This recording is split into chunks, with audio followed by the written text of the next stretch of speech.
오늘 말씀 창세기 41장인데 40장에 보면 어떠한 내용이 나오냐면 40장에는 두 관원이 나오죠. 두 관원이 나오는데 한 사람은 바로왕의 술 맡은 자 관원, 두 번째 한 사람은 또 어떤 사람입니까? 떡 맡은 관원이다.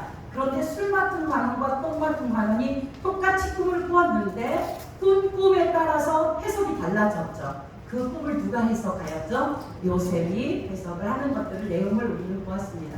우리가 그냥 보면 감옥에 들어왔다. 두 관원장이 감옥에 들어왔다. 이거를 영적으로 바라본다면 그냥 그들이 뭔가 잘못해서 감옥에 들어왔다라고 이야기하는 게 아니라 진짜 언약의 아들들로 하나님의 바로는 영적으로 말하면 이 세상의 왕을 얘기해요.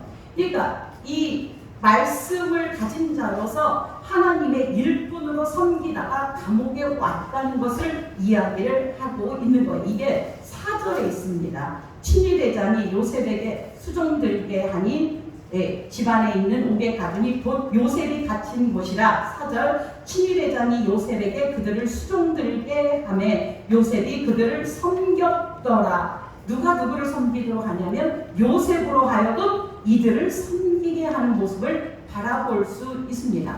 자, 요셉은 지금 섬기는 자의 모습으로 있는데 이들의 모습이 무슨 모습이냐? 하나님의 언약의 아들들로 말씀으로 섬겼음을 의미하는 말씀이 4절이에요. 이게 원어에만 나타나고 이 해석본에 나타나지 않아서 조금 힘이 들어요. 그런데 술 맡은 관원은 어떻게 살아났어요? 무슨 꿈을 꾸었어요? 꿈을 꾸었는데 바로 포도를 따서 9절입니다. 40장 9절 10절 그 나무에 세 가지가 있고 싹이 나서 꽃이 피고 포도송이가 있고 내 손이 바로의 잔에 있기로 내가 포도를 따서 즙을 바로의 잔에 짜서 그 잔을 바로의 산에 들였노라.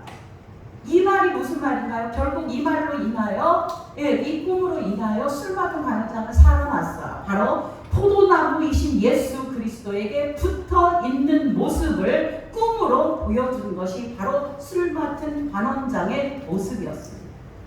아까 말씀드렸죠. 지금 말씀으로 섬기는 자, 바로왕을 말씀으로 섬기는 자의 술 맡은 자와 떡 맡은 자가 서 있는데 술 맡은 자는 지금 포도나무에 붙어 있는 예수 그리스도에게 붙어 있는 모습의 형국을 꿈을 통하여 말씀하고 그 포도나무에서 짠 포도즙을 바로왕에게 드리는 모습으로 섬기고 있기 때문에 그는 구원받게 되었죠.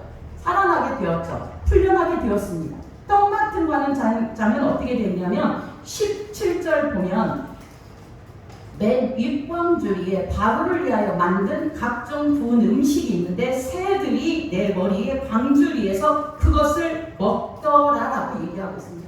떡 맡은 자의 광주리에 새들이 앉아서 먹어버렸다. 떡을 먹어버렸다. 무슨 말인가요? 하나님의 말씀을 새들이 와서 날아와서 먹어버린 상태. 그래서 하나님의 말씀을 빼앗긴 상태가 바로 떡 맡은 관원장의 모습이라며 그럼 당연히 꿈을 꾸었는데 결국은 어떻게 되었는지 우리는 알게 됩니다. 마치 3일 후에 어떻게 되죠? 그대로 일어난 거예요. 자, 이게 중요해요. 바로의 생일이 3일 뒤라고 해요. 이 꿈을 꾼 지 3일 뒤에 이 일이 일어났어요. 자, 여기에서 3일 뒤는 무엇을 얘기할까요? 예수 그리스도가 십자가에 달렸다가 죽으셨다가 사흘 만에 살아나는 것을 예표하는 말씀이죠. 사흘 후에 어떤 자는 어떻게 돼요? 구원받고 어떤 자는 죽음에 처하고 이거를 얘기한 게 지금 몇 장이냐? 40장의 내용을 제가 말씀을 드렸어요. 그런데 마지막에 그거예요. 23절 술 맡은 관원장이 요셉을 기억하지 못하고 그를 잊었더라. 이렇게 표현하므로 하나님의 진리의 은혜의 말씀을 먹고 받고 체험해도 그것을 유지하기에는 정말 부족하더라 이 말을 하고 있죠.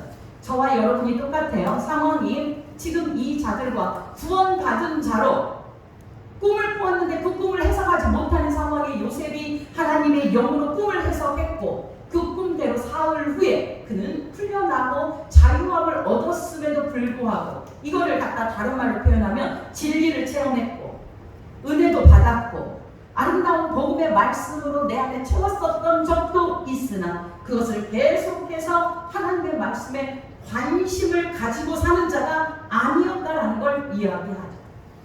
그러나 저와 여러분은 그게 아니고 매일매일 주어지는 나에게 주어지는 복음의 양식, 만나, 그 예수 그리스도의 떡을 먹는 자로 매일매일 양식을 먹어 든든하게 살아가는 자가 되기를 주의 이름으로 축원드립니다. 그러면 요셉을 잊을 수가 없게 되는 거예요. 왜? 요셉이 뭐예요? 요셉으로 하여금 무엇을 했어요? 섬김을 받은 자들이에요. 여러분, 요셉은 누구를 예표한다고 했어요? 예수 그리스도를 예표한다고 했어요. 더 쉽게 말하면 7년 풍년을 어디에요? 준비하였고 흉년 동안 그 죽을 상황에서 먹을 양식을 공급하여 자기 백성을 살려내는 모습을 우리는 보여주고 있어요.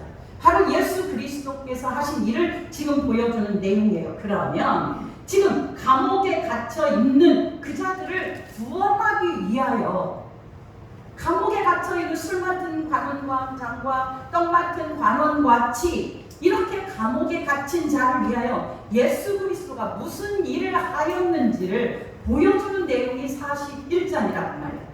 단지 저축하라. 물론 성경에 저축하라는 말이 있어요. 잠언에.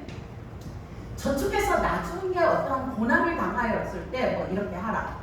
기도를 저축하라는 말도 있어요. 비슷하게. 내가 기도를 쌓아왔더니 그 기도가 나에게 돌아왔도다라고 다윗이 얘기하는 것도 있지만 성경에 이게 풍년 때에 많은 걸 저축해놨다가 하라는 말이 아니에요. 왜 5분의 1을 거두라고 했는지 그 말을 또한 우리는 기억해야 될 줄 믿어요. 자, 이제 요셉이 하는 일이 예수 그리스도의 일을 하는 일로 예표하니 오늘 41장 1절 우리 다 같이 읽겠습니다. 시작. 만 2년 후에 바로가 꿈을 꾼 즉 자기가 나일 강가에 서 있는데 만 2년 후에라는 것을 표현함으로 하나님의 어떠한 잊혀진 그때를 얘기하여 만 2년이 지나게 된 거예요. 그 지나간 후에 바로가 꿈을 또 꾸게 되어서요. 자기가 나일 강가에 서 있는데 여러분 여기에 성경에 분명하게 나일강이라고 표현한 게 있어요.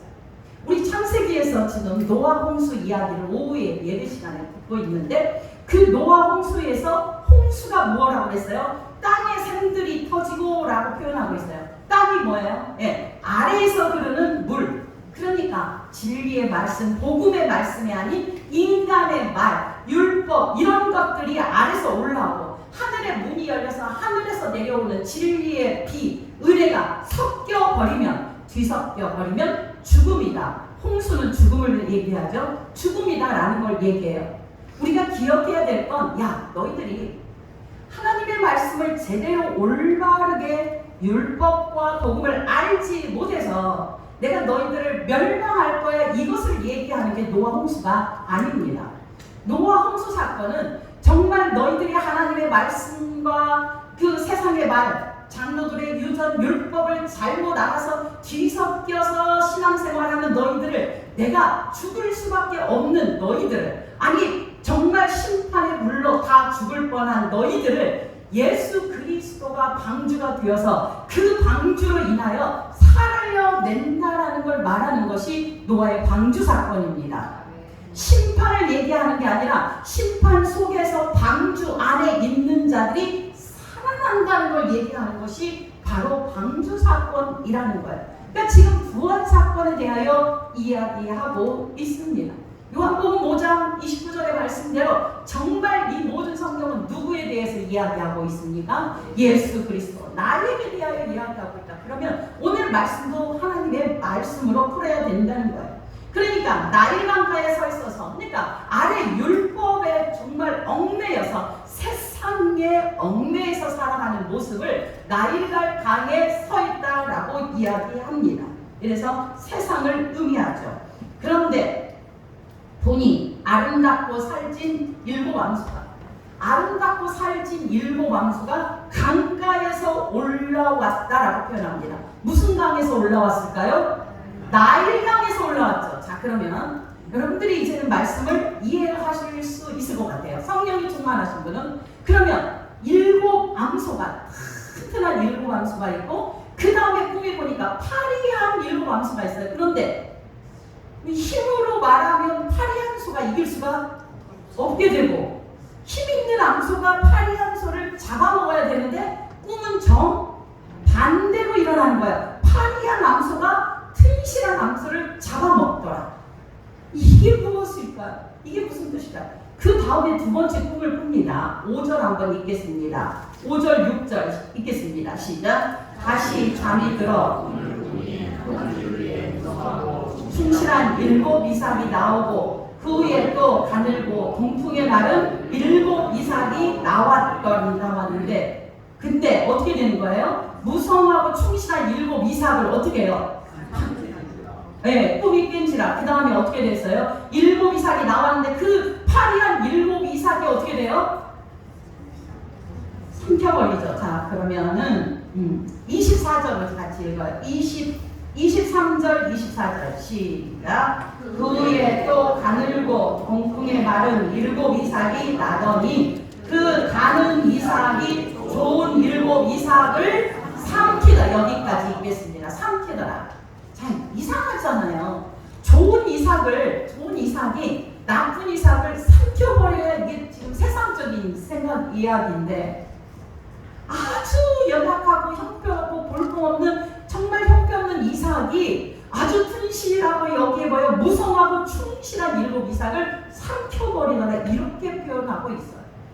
그러면 그냥 단지 7년 흉년을 이야기하는 게 아니죠. 더구나 오늘 41장을 보면 지금 바로가 꿈을 꿨어요. 그런데 그 꿈을 누가 또 얘기를 해요? 그대로 뭐예요? 예, 요셉이 또 알게 되는 거예요. 그래서 요셉이 꿈을 또다시 그대로 한번 또 기록을 해요. 꿈을 한 번도 아니고 2번도 기록해요. 여러분 성경에서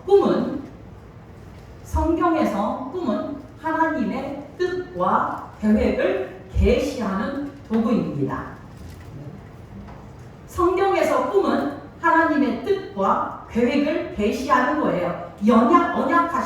언약한 것을 이루어 주시는 하나님인 것을 알려주는 것이 바로 그 뜻이에요. 그러면 우리 생각에 그러면 튼실한 양, 아주 튼실한 일곱 암소와 튼실한 7 풍성한 7 이삭이 뜻하는 건 무엇일까요?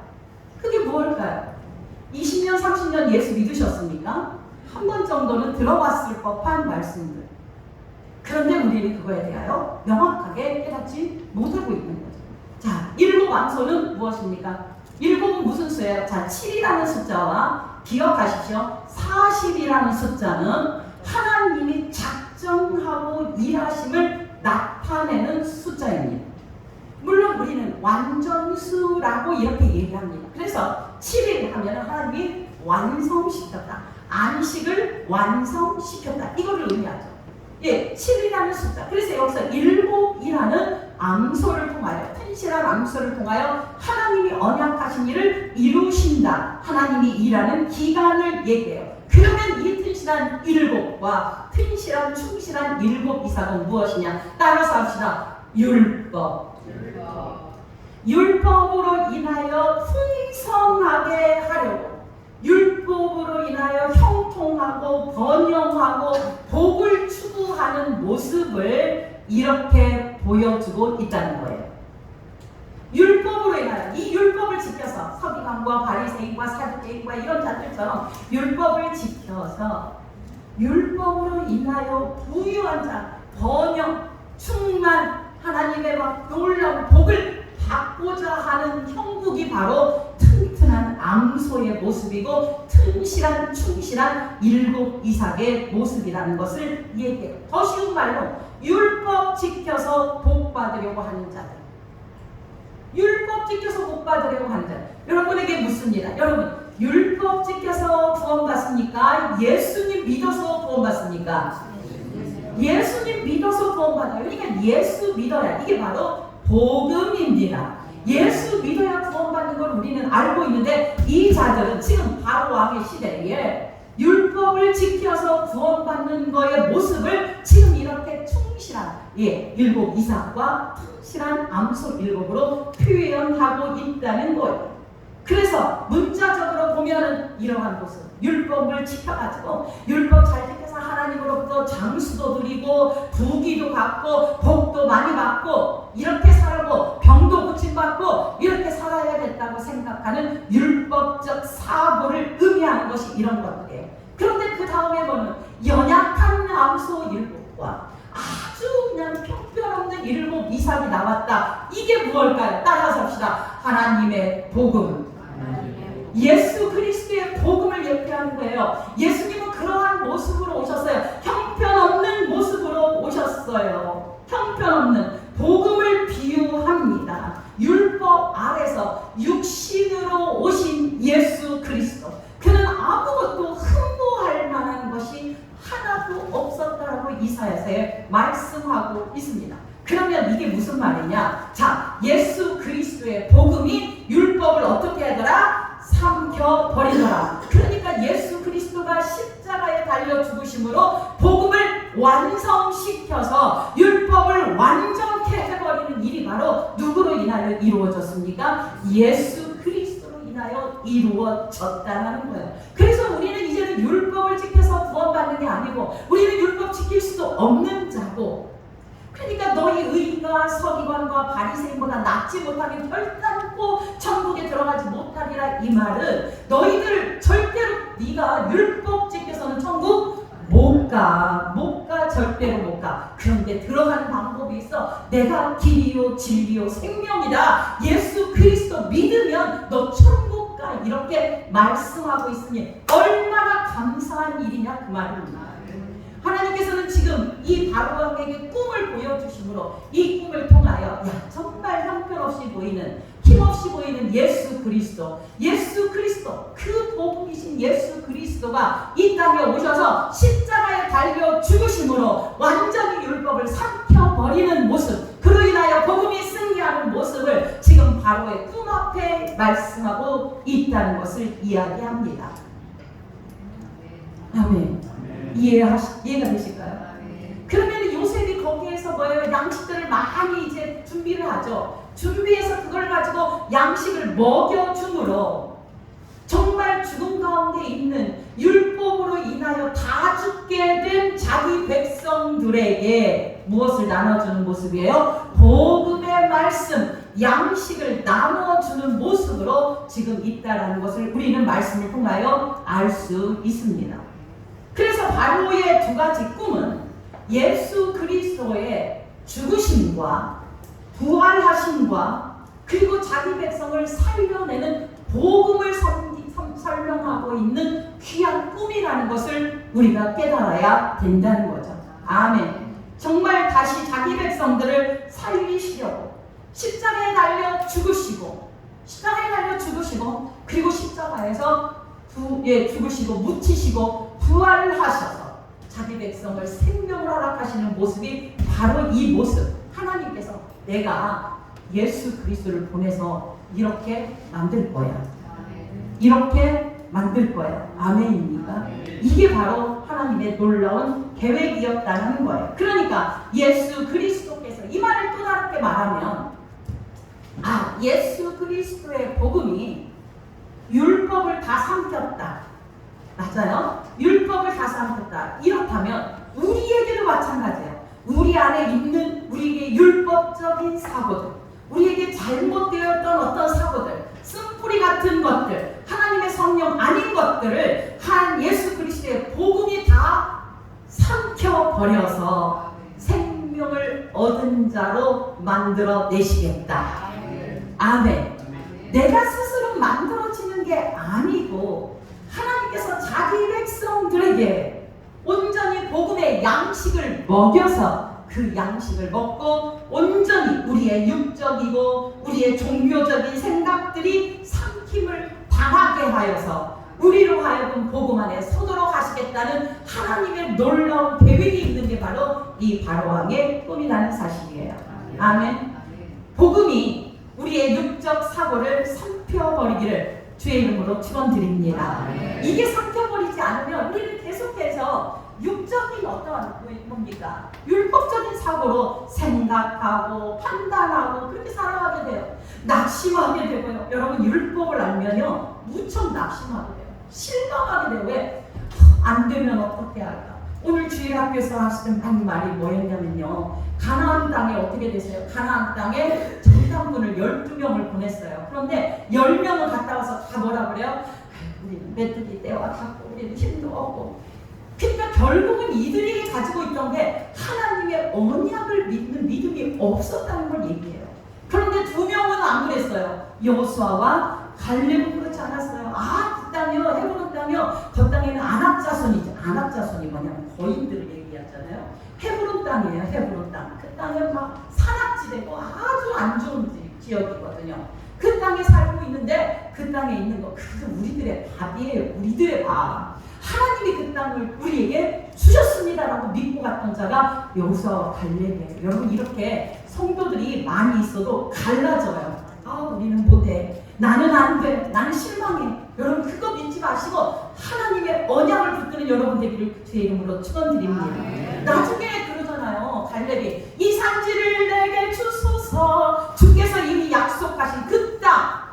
그러니까 하나님이 이스라엘 백성과 약속한 그 땅 주십시오라고 했더니 하나님께서 허락하셔서 헤브론 땅을 누구에게 준 거예요? 갈렙에게 허락하셨더라. 이게 바로 하나님의 은혜예요. 누구 믿고 가시려고요? 목사 믿으면 안 돼요. 목사 믿으면 지옥 가요. 여러분 예수 그리스도 믿으시기를 주의 이름으로 축원드리고요. 다른 건 믿지 마세요. 돈도 믿지 마시고 건강도 믿지 마시고 세상의 권력도 믿지 마시고 오직 주께서 말씀하시는 복음의 말씀. 그러나 율법 믿으면 죽임당하십니다. 율법 믿으면 구원 없어요. 교회에서 예수 그리스도가 선포되지 아니하고 하나님 아버지만 선포되면 한 번 생각해봐야 돼요. 이게 정말 복음의 말씀이지. 이 복음의 말씀이 여러분에게 들려져야 여러분의 심령이 막 뜨겁게 타오르고 선교할 마음도 생기고 전도할 마음도 생기고 기도할 마음도 생기고 여러분 이렇게 은혜가 돼요. 내가 율법 안에 갇혀있으면 나는 정말 하나님 나는 일주일 동안도 하나님 은혜대로 살지 못했어요. 막 이런 것만 생각나거든요. 아니에요. 하나님은 이렇게 못난 저와 여러분을 위하여 십자가에 돌아가셨음을 기억하시기를 원합니다. 왜 하나님이 나를 위하여 십자가에 달려 죽으심을 그렇게 과소평가하는 건가요? 나의 모든 죄악, 나의 모든 잘못을 모두 다 십자가에 다 죄로 인하여 씻음 받은 저와 여러분이에요. 그러니까 우리가 주눅들 필요가 없고 위축될 필요가 없어요. 매일매일 주의 은혜로 살아가는 은혜가 있기를 주의 이름으로 축원드립니다. 자, 16절 한번 봅니다. 16절 같이 읽습니다. 시작. 요셉이 바로에게 대답하여 이르되 내가 아니라 하나님께서 바로에게 편안한 대답을 하시리이다. 자, 하나님의 꿈을 해석하는 건 하나님의 영이 임하여야 된다는 거죠. 하나님의 영이 있지 않는. 그래서 하나님의 하실 일을 보이신 것이다 라고 하는데 편안한 대답을 한번 더 즐거워볼까요? 편안한 대답이 원어가 뭐냐면 샬롬이에요. 샬롬. 그러니까 하나님께서 바로에게 정말 큰 은혜와 축복과 평안과 안식을 전하고 있습니다. 이 말을 지금 하고 있는 거예요. 그래서 그 꿈을 그대로 요셉이 이야기하고 있어요. 하나님의 말씀으로 확증하면서 설명하고 있는 것이 위에 뒷장에 쭉 내려갑니다. 32절 있습니다. 32절 시작. 바로께서 꿈을 두 번 겹쳐 보신 것은 하나님이 이를 정하셨음이니라. 하나님이 속히 행하시리니. 할렐루야. 두 번 겹쳐 보여주신 것 하나님이 반드시 이 일을 성취하시겠다라는 하나님의 뜻이라는 거예요. 바로의 꿈은 단순히 미래에 일어날 일을 얘기하는 것이 아니라 하나님의 언약 성취를 위하여 일하고 계심을 보여주고 있는 내용이라는 걸 우리는 알게 돼요. 그래서 하나님은 그렇게 하나님이 정하셨기에 하나님이 반드시 이루십니다. 자, 저와 여러분을 하나님이 창세전에 택하여 주셨습니다. 택하여 주셨기 때문에 내가 아무리 곁길로 가려고 해도 하나님은 다시 나를 갖다 어떻게 해요? 네, 다시 끌어올리십니다. 다시 끌어올리십니다. 다시 끌어올리십니다. 어떻게든 여러분 도망 못 가십니다. 그러니까 아예 빨리 손 들고 오시길 바랍니다. 하나님이 정하셨기에 반드시 하나님이 실행하시는 걸 볼 수 있습니다. 자, 그러면 34절 봅니다. 읽겠습니다. 시작. 바로께서는 또 이같이 행하사 나라 안에 감독관들을 두어 그 7해 풍년에 애굽 땅의 5분의 1을 거두되. 자, 풍년의 기간 동안에 이렇게 해라라고 말씀합니다. 이 거둔 소출 중에서 몇 분의 몇을 가져오라? 5분의 1을 가져오라. 여러분 이게 정말 중요한 거예요. 덧줄 하나 그어주세요. 5분의 1이 의미하는 게 정말 중요한 내용이에요. 자, 5분의 1을 그러면은 7년 동안 풍년 동안 할 일이 뭐였냐? 5분의 1을 거둬들이기 위하여 풍년을 허락하셨음을 이야기하고 있는 거예요. 자, 5라는 숫자는 무엇을 상징하는 숫자죠? 5. 5는 율법이에요. 율법. 율법을 상징하는 숫자가 5입니다. 여러분 모세 5경이 창세기, 출애굽기, 레위기, 민수기, 신명기 5경이라고 해요.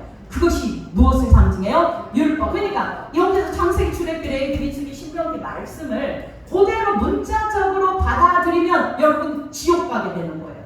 이 안에 담긴 하나님의 뜻을 알지 못하면, 복음을 알지 못하면 우리는 하나님의 죄든 백성일 수도 있어요. 알지 못하면. 그래서 5분의 1을 거두었다라는 말은 5분의 1, 5분, 그러니까 5,5이라는 율법 속에서 5분의 1을 끄집어냈다라는 말이겠죠? 네, 그런데 이 말씀이 엄청 중요한 말씀인데 레위기 22장 14절 집에 가서 읽어보시게요. 14절에 성물을 먹었을 때에, 성물은 하나님 앞에 바쳤던 떡입니다. 먹었을 때에, 그러니까 예수 그리스도의 복음을 알기 전에 먹었을 때 자기 생각으로 하나님의 뜻을 생각하고 내 생각대로 하나님의 말씀을 편집하고 내 생각대로 하나님의 말씀을 먹었을 때에는 5분의 1을 더해서 바쳐야 되는 이 법이 레위기 22장 14절에 있습니다. 그래서 이 5분의 1의 의미는 뭐냐면 회개케 하는 양식이라는 뜻을 품고 있습니다. 적으십시오. 회개케 하는 양식. 5분의 1이라는 건 그냥 아니라 회개케 하는 양식이라는 뜻이라는 말이에요. 그러니까 여호와께 진정 돌아와 하나님의 그 놀라운 뜻을 헤아리는 그러한 양식, 회개케 하는 양식. 그러니까 복음을 알고 믿으면 상관없는데 복음을 알지 못하고 율법만 가지고 있는 자들은 너희들 5분의 1을 더해서 제사드려 이렇게 말했거든요. 그러니까 이 5분의 1을 거둬들여라 이 말은 내가 가지고 있는 모든 율법 중에서 그 율법 중에서 진짜 5분의 1을 가짐으로 뭐 하는 거예요? 하나님 앞에 드림으로 이제 하나님의 복음의 말씀을 깨닫기를 원합니다. 나는 주님 앞에 돌아온 자입니다를 고백하는 거예요. 회개케 하는 양식, 회개케 하는 양식. 내가 율법으로 살았습니다. 율법으로 살아서 이것의 5분의 1을 주님 앞에 드립니다. 나는 이제 회개합니다. 이 내용이랍니다. 그로 인하여 하나님께서는 이 다른 복음인 율법을 상징하는 가운데 하나님 앞에 돌아오는 회개의 양식을 거둬들여서 그것으로 인하여 이제 누가 가지게 된 거예요? 그거를 요셉이 창고를 지어서 이제 관리하게 됐어요. 자, 요셉이 총리를 관리하게 됨으로 인하여 이제 7년, 10년 동안에 무엇을 주는 자로? 양식을 주는데 그게 율법으로 줄까요? 복음으로 줄까요? 복음으로 먹여주겠죠. 누가 가졌습니까? 요셉이 가졌으니까 복음으로 그것을 갖다가 내어다 주는 거죠. 요셉은 그로 인하여 이 꿈을 해석하고 인하여 뭐가 됐어요? 총리가 되었습니다. 요셉이 총리된 건 꿈을 해석해서 막 그냥 간단하게 꿈을 해석해서 고생 속에서 뭐예요? 고생했죠. 형들에게 팔려서 구덩이에도 빠지고 애매하게 모함받아 그 보디발에게 잡혀서 어떻게 된 거예요? 감옥에 가기도 하고 뭐 이러한저러한 꿈도 해석해줬지만 잊어버리고 이러한 일들을 통하여 끝까지 견디면 보기와 이의 힘을 얘기하는 게 절대 아니라는 걸 우리는 알 수 있어요. 하나님께서 하나님의 언약을 통하여 이제 요셉을 어디에다가 출세시킴으로 애굽에 출세시킴으로 애굽에 자기 백성들이 왔죠. 나중에 오죠. 70여 명이 와서 거기에서 많은 이스라엘 백성들을 만들어내는 거예요. 숫자적으로 한 200만 명 이상을 만들어내고 그들을 어떻게 해나가요? 애굽시키는 모습을 통하여 내가 택한 나의 백성들 이렇게 내가 죽음과 죄와 사망에서 끄집어낼 거야 라는 이야기를 보여주시려고 지금 하는 거예요. 요셉이 총리가 안 됐으면 양식 얻으러 여기 안 오는 거예요, 형제들이. 그러니까 하나님의 놀라운 계획이 있었던 거라는 걸 우리는 깨닫게 되는 거예요. 여러분 이 말씀을 오늘 통하여 보면서 여러분, 저와 여러분 무엇을 느끼십니까? 하나님은 하나님의 뜻과 계획 가운데서 반드시 지금 얘기하는 우리의 육체적인 어떠한 일들을 얘기하는 게 아니라 죄와 사망으로 진짜 율법직에서 죽어가는 자기 백성들을 예수 그리스도를 대신 죽이심으로 십자가에 달려서 물과 피를 다 쏟으시고 그 몸을 갈라서 홍해가 갈라지듯 예수 그리스도 몸을 갈라서 자기 백성을 구원내는 그 모습을 말씀하고 있습니다. 그래서 홍해를 갈려서 갔을 때 이스라엘 백성들이 마른 땅처럼 갈렸다 이렇게 얘기하는 거예요. 하나님의 일하심을 보여주는 것이 마른 땅입니다. 그래서 노아 홍수 이후에도 마른 땅이 나오는 이유가 다른 게 아니라 하나님이 일하셨다. 불가능한 일을 하나님이 하셨다는 걸 마른 땅을 건너게 하셨다는 걸로 보여주고 있다는 사실이죠. 저와 여러분은 이제 그 복음을 먹는 자로 서 있는 자입니다. 할렐루야. 아멘이에요. 하나님의 놀라운 은혜가 우리에게 있습니다. 이제 7년 풍년과 7년 흉년의 의미를 이제 알았습니다. 복음이 율법을 삼키는 모습으로 우리에게 보여준다. 이제는 저와 여러분, 우리 안에 있는 율법적 사고, 우리에게 순간순간 나오는 율법적 사고들 어마어마하게 많은데 그것들 전부 하나님의 복음으로 완전히 삼켜져서 이제는 내 안에서 은혜와 복음이 항상 흘러넘치는 은혜 인생들이 되길 주님의 이름으로 축원드립니다. 하나님 아버지 감사합니다.